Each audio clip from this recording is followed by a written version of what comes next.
আসসালামু আলাইকুম। কেমন আছেন সবাই? আশা করি ভালো।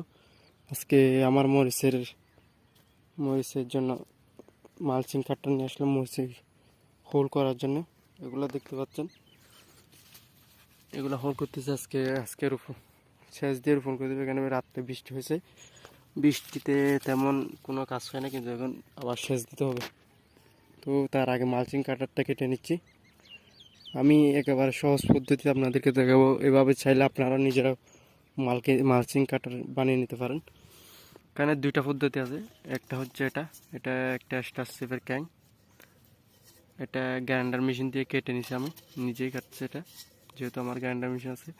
আপনারা চাইলে, আপনারা যদি নিজেদের অভিজ্ঞতা না থাকে তাহলে অন্য কারো দিয়ে কেটে নিতে পারেন। এটা একেবারে সহজ।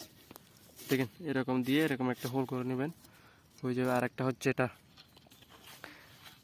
একদম ফ্রি। এটা একটা মালচিং পেপারের রোলের ভিতরে থাকে পাইপ, সেটা নিয়ে নিছি। নিয়ে নেওয়ার পরে ছোট্ট যেগুলো করাত আছে, যেগুলো দিয়ে পাইপ কাটে, এরকম করাত এগুলো দিয়ে এরকম করে করে কেটে নিছি। একদম ফ্রি দুটোটা। এটা একটা একদম যে কোনো চায়ের দোকান থেকে নিয়ে নিতে পারবেন। এটা একটা দুইটা চাইলে কোনো সমস্যা না, দিয়ে দিবে। আমি যদি দেখাই কোটাগুলো, দেখেন দুটোটা, এগুলো হচ্ছে স্টার শেপের কোটা। আপনারা চাইলে এই পদ্ধতিতে করে নিতে পারেন। আমি যদি এর কাজ দেখাই তাহলে আপনারা বুঝতে পারবেন। আমি কাটার দাঁড়ানোটা দেখাই। এটা দিয়ে হচ্ছে আমি এই শশার জন্য কাটি।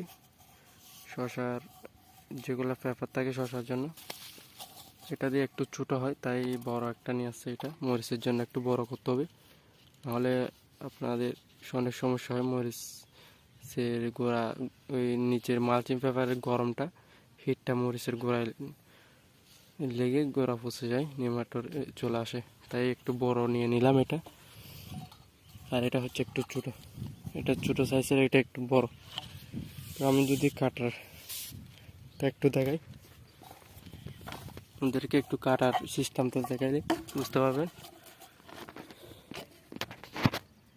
আমি যদি আপনাদেরকে কাটার স্কেলটা দেখি, এখানে এই আপনারা ছেলে এই পদ্ধতিতে কাটতে পারেন।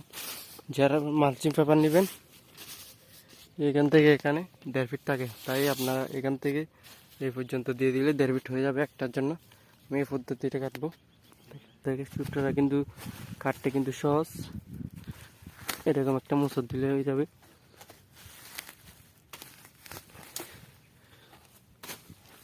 ঠ্যাঙে একটু টান দিয়ে নেবেন, টান থাকলে ভালো কাটা যায়।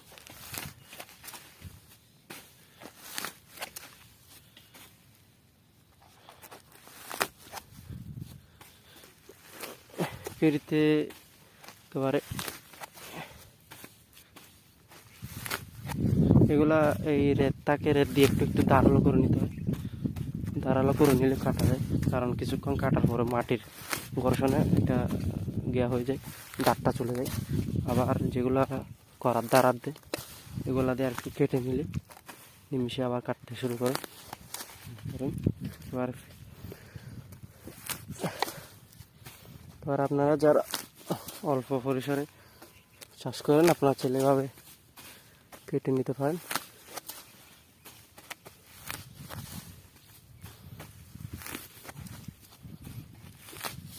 আজকের ভিডিও আশা করি বুঝতে পারছেন।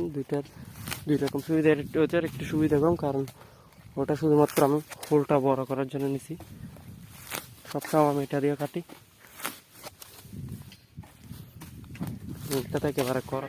আমি যদি আপনাদেরকে বড়টা দিয়ে দেখাই, এটা দিয়েও করা একেবারে সোজা। আপনারা জাস্ট মালচিং পেপারটা একটু পায়ের চেপে ধরে বা পাইপের আগার দিক ধরে একটা জোরে চাপ দিলে হয়ে যাবে, তাহলে হয়ে যাবে। এ হচ্ছে আজকে আশা করি বুঝতে পারছেন। পর্যন্ত পাশে থাকার জন্য ধন্যবাদ। আসসালামু আলাইকুম রহমতুল্লাহ।